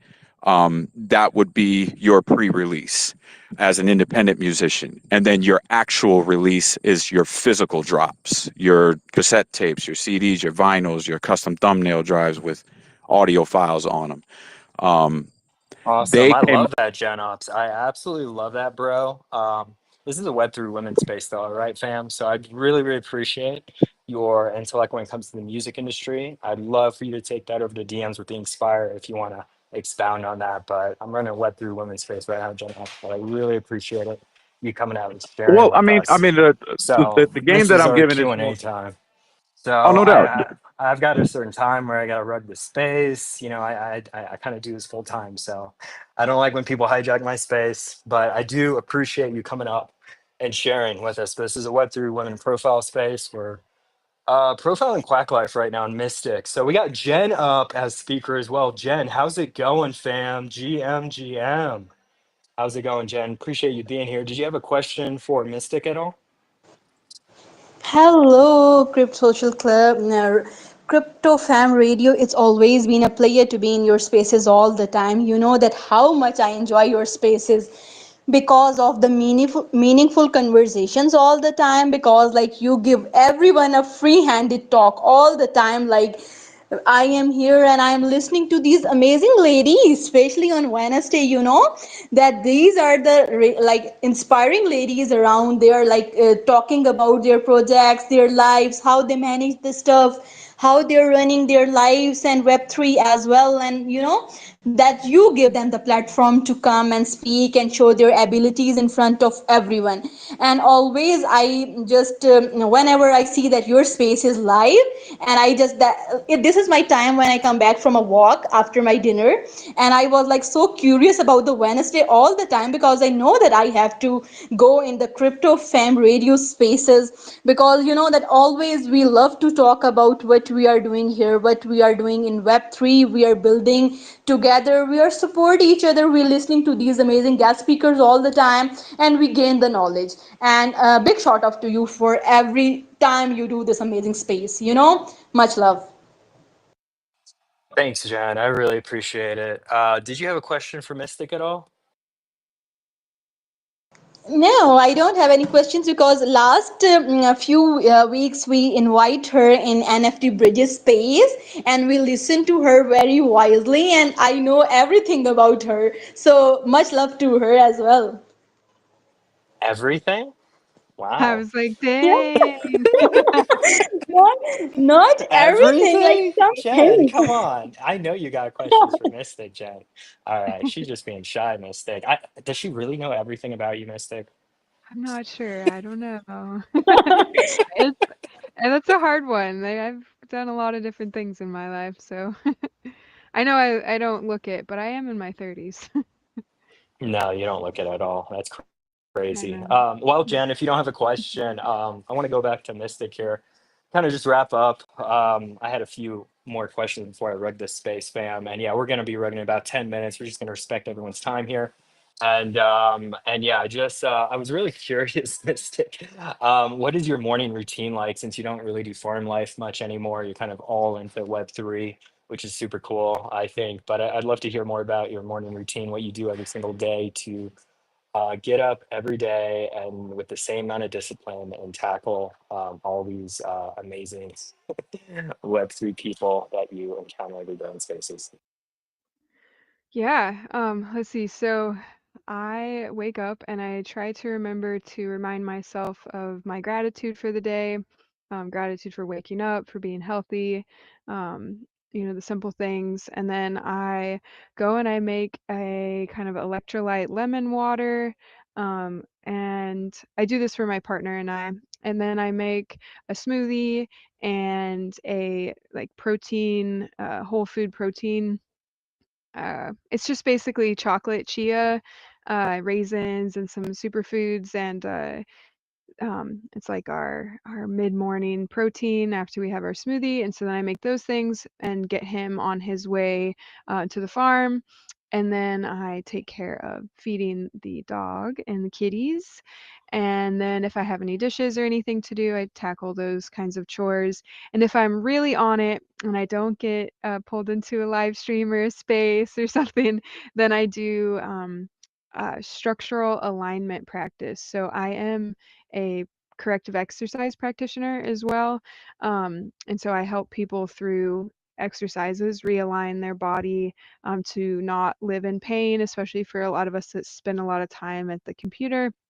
Um, and so I do like about a half hour of that type of exercise. It's really exercise is an interesting word because you don't really sweat. It's not quite that way. It's more about nervous system training and retraining your nervous system to orient properly within your muscles so that the right muscles actually fire whenever you go about your daily life. So that's typically my morning, and then I get on, I check my Telegram, I check, all of the things, the X community chat, and um, kind of tap in with some of the members of my crew to see if there's anything I need to check in. And then I have a schedule kind of the way I'm able to attend so many spaces, you guys. So I make a master list of, like Monday, and then all the times and who has the space, and I copy that and paste it into a Google Drive form or doc and every time, every week. And so then on that outline, I can add in my like, okay, today I have this live stream. Tomorrow I have to go to the dentist. Like, I need to, reach out to this business county department on this day or whatever. And that way I always have that every day, 20 different spaces that I could attend, and I try to just shake it up a little bit that way. So that's really what the most mornings look like for me.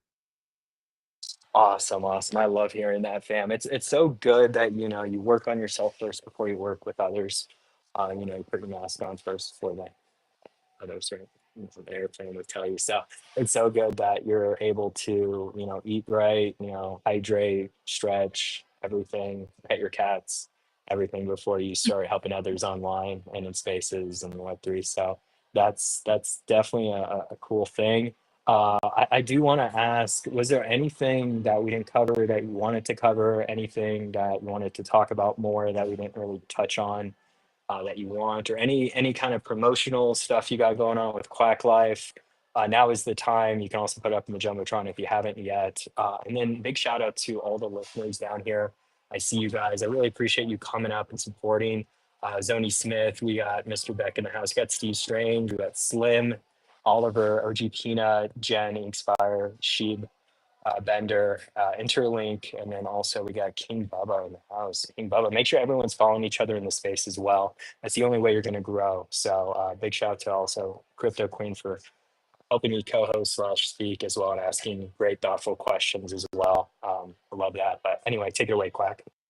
Yeah, and we also have 150 viewers on the X live stream, so shout out to that. Yes. It's Oh my growing. gosh. Yes, I that's know. amazing. Usually I'm always around 100 and doesn't go more than that. So this is a true testament of how amazing you are on live streams and how you need to do more of them, Mystic. I know, I know. I'm always available. So anyone out there that wants a crypto lady on their live stream, just let me know. Um, High demand. Yeah, there's not a lot of us actually, but we are growing. We're a growing population. Um, let's see. So I did post some things up in the Jumbotron. I actually posted them in the comments too, so that they're there when the space is over. I would encourage people to check out my highlights on my page as far as promos and things we have going on. We have 180 Soul in our Mint Bounty prize pool. We have Mint to merch. We also have our revenue rewards pool where we're paying out Solana from all of our business endeavors, regardless of chart activity. So even though we haven't had that much activity on the chart in the last month, we still paid out almost 6 Soul into that pool just from NFT sales. And as you heard earlier, I'm in the permitting process and the grant writing process for another service-based business that's going to be adding into that pool. And it's kind of our proof of work, right? When talking to VC investors, seed fund investors, they want more proof than, oh, hey, I have a meme coin and I have a website and look at my Twitter. They want proof that you've done something. And so this is our proof of work. And so definitely looking forward to that getting completed. I just got off the phone with the county and they're really eager to have it happen. So it's kind of an environmental based business. I'll have more information on that here soon. One thing I did want to tap on, because I don't post about it as much because it is such a grandeur vision and it is where we are headed and not necessarily where we are now, but that is the in real life hubs. So a quick little synopsis on what that means. I know you hear that word a lot. To me, it's a luxury country club. Like a complex with a golf course and hotels and houses and restaurants and shops and all that. But it's that meets a music and arts festival and centered around sustainability.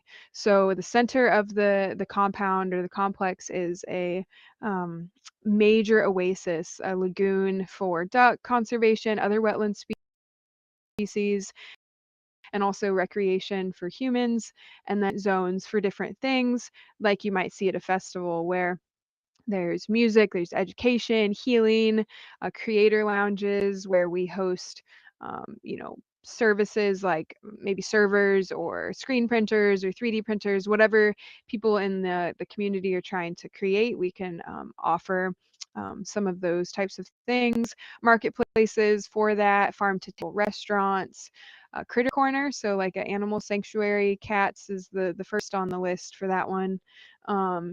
And there's so many different little sides of it, right?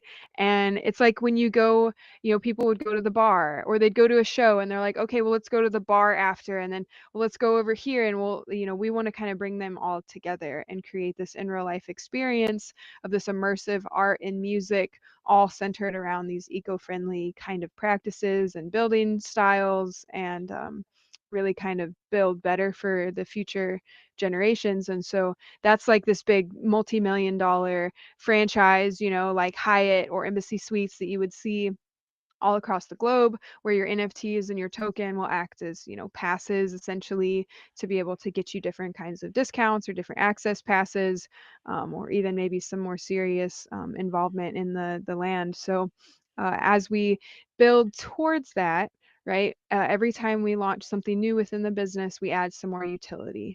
And so that's where this revenue rewards pool has come. We launched our customizable merch store, and now we're bringing on this in real life business. And so this is starting to integrate some of those types of business endeavors into the utility of our token and our NFTs. So that would be just the last little thing. I think the hubs are really exciting and it is my deep passion. And so I wanted to just kind of touch on that as we wrap it up. But I really appreciate the space so much. It's been really fun, and it's been really great to see those listeners still pouring in over there on the live stream. So thank you guys. Up to Oh 1 yeah. already. Wow, that's amazing. We'll just keep going now. Just okay, I got other stuff to do.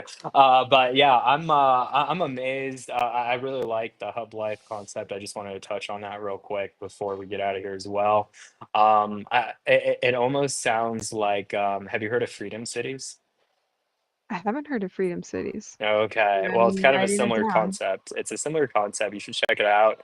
A lot of people have been talking about these types of cities that, so basically, you know, cities nowadays, they just don't work. They're dysfunctional, the traffic, anyway, it's just too busy and there's not enough support. A lot of people get, I find, more needy the bigger the city is, right? So a lot of people talking about these freedom cities where you go out, basically homestead, right? You create your own city, you work together as a team. I know this is really weird considering it's America, right? We're very individualistic, but if we can, you know, other people are like, oh yeah, you know, it'll be like a community involvement type thing, right? And a lot of these millionaire billionaires are creating these like their own cities basically.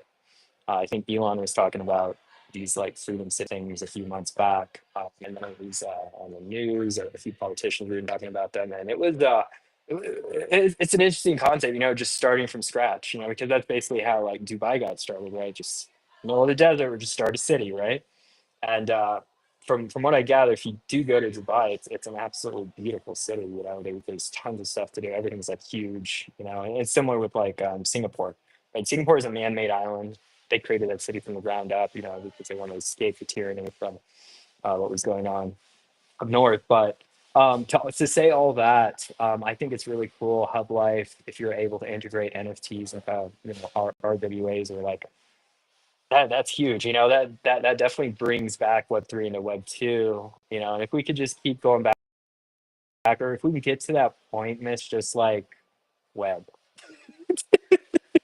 just the web, right? Internet. Exactly. Why does it have to differentiate? It's just the internet, it's just social media. It's just, you know, little smart contracts going back and forth, holding information, holding data. And, you know, whoever holds the most data, you know, has the most you know, I honestly, I feel like in the future it's going to be like more storage based. You know, people are going to run out of storage, and we'll be like, oh man, where are we going to put all this information now? Because we're just going through so much and so much data through AI and technology, and just how far we've come. But yeah, I'm definitely a big supporter of those hub lives. Let me know how that goes. I'll probably visit. You know, I'll roll in with my teardrop. You know, I'll hang out with you guys for a few nights. Go to the next hub life. Go around. But no, Yeah. it's cool. It's cool. I like that concept. I think it's a cool idea. So like not like a true cabal, right? Like it's a IRL, you know, everyone helping everyone out. It's like a IRL tribe, right? Like an actual tribe, like a crypto Yeah. tribe. There we go, crypto tribes. I mean, essentially, and like you said, where you could take your trailer or your Mm-hmm. person to an Airbnb and you Mm-hmm. could go to each of these spaces and find the same, not the same, but at least know that you're going to have similar vibes. You'll have good places to eat, you'll have good vibed people, and then you can kind of get perks from kind of moving around that way. And Mm-hmm. also, like you said, that tribe, you know, we created it as this vision of like a festival. The producer of the festival doesn't do the music, do the education, do the healing, cook the food. They house the space for all of these people to bring their passions. And if I am to just try to do everything, I will get burnt out. I will not do anything super successfully. And so if I can focus on what it is that I'm passionate about and everyone else can do the same, then we can bring each other together under this like bigger stage, right? And so it's kind of a community supported by communities, essentially. Like Yeah. Inkspire, you know, maybe at one of the hubs, they're you know, helping to make the music happen at that space, or you know, maybe you run a podcast out of one of the zones, or you know, so there's just so much that can be developed and expanded on. So I did see, I know we're wrapping up, but I did see Crypto Queen throw her hand up. I did. What's up, Crypto Queen? Last question. Yeah, last question. Just to want to say that I really enjoyed this conversation today, and we wanted to make a difference, and I think that you know, just listening to you, you can tell you Crypto truly committed Queen, and you're you're breaking you're up. 100% behind the project. Crypto I Queen, we know. can't hear Oh I feel like she you. has no, can something You you so hear me? sound nice like to a say. robot. You had so many nice things to say, but you sound like a robot. All right, try now. You Oh, really I need a hate new this phone, Crypto Queen. You phone need a new so phone. much. Can you hear me? I I think so. know. Is it any I think. better? Wait a minute. Yeah. You keep Yeah. breaking up. Okay. Oh goodness. Okay, well Oh, never there mind. you I've are. enjoyed There it. you It's are. so nice No, to you're meet here. you. You're here. You're You here. made it. Okay. You made it. Speak. Okay. We can hear you now. Yes, I need it in the worst way. Awesome. Look, I was just going to say, I've really enjoyed it today, and I've learned a whole lot from listening to you. And you came in and said you wanted to make a difference in the space. That's why you're here, and I think you're doing just that. I can tell you have just genuine passion and love for this project, and I hope that everybody else in the audience, caught on to that as well. And I wanted to see another project that I work with some is the Shiba Sequoia Forest. I wondered if you heard about that. It's about tree preservation, music, Web3 music, and blockchain. So maybe we could collab on that. I'd love to DM you, just talk a little bit about it. Yeah, I actually haven't heard much about that, but it sounds right up our alley. So definitely hit me up in the DMs. That goes for anybody. My DMs are always open. I do have help on my X account, but the DMs come straight to me. So if you want to directly talk to me, then hit me up in those DMs. And yeah, let's talk about collabs. We definitely do support through our mint sales every month some existing conservation programs, as our company is a conservation-based company, but we recognize that we're not quite there yet. We don't have the hub. So until we get there, we're also supporting some existing organizations. So would love to tap in about that. Awesome. Would love to hear how we can support you. The best way to get in touch with you, you want to drop your socials? I would say that this account is the best way to get in touch with me. Just a DM on X. And I also did want to say thank you for the flowers. It does mean a lot, and it does. You're gonna make me cry.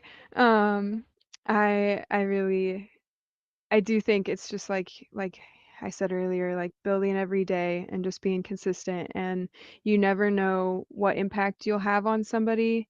And so all you can do is keep being yourself and keep showing up, and you might surprise yourself.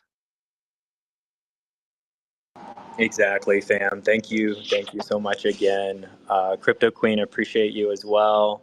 You seem to keep rugging a little bit, Crypto Queen. I'm sorry, but I did hear that last part though, and yeah, definitely big flowers to Mystic for doing a great job for the interview. Really appreciate your time again, Mystic. And Inkspire, you got your hand up. What's up, fam? So I just had one final question for Mystic. If you had the option to work with anyone, doesn't have to be Web3, that you think would help build your brand, potential mentorship, pushing towards your goals of what you're doing, who would that person be? Shit. That's such a good question. Um, well, I was trying to think about somebody maybe on the more sustainable side, but honestly, the first person that came to mind was Gary Vee. And not, I don't think because of what you said, but just how much he speaks his mind. And whenever I hear him talk, it's just, it resonates a lot. And I think that um, we have a lot of similarities with, just trying to make some differences in the space.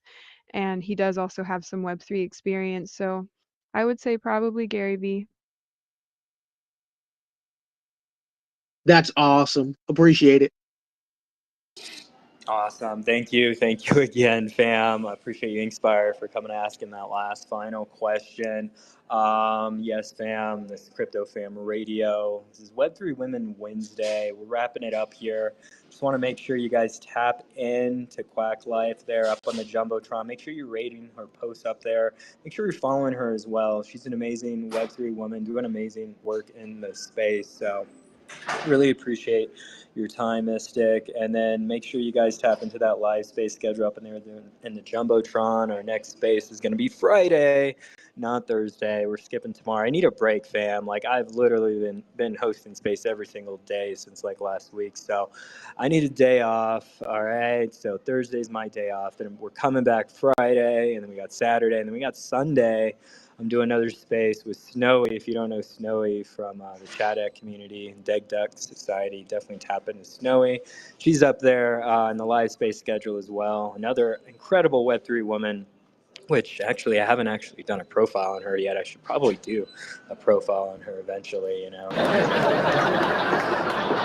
Anyway, this is No Half Steppin' by Adi Kefel, and appreciate you guys again for coming and supporting Crypto Family Radio. We'll be back Friday, 12 EST for Breaking into Blockchain Art. Definitely save your space reminders for that, fam. All right. Enjoy your Wednesdays. All right. Happy Wednesday. Go touch some grass. Once the dog, always the dog, so they don't ask questions. From the bottom, make no half step.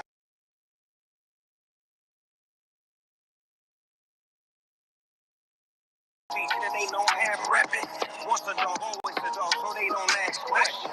Tell them never question, dog, I'm sitting ghost status.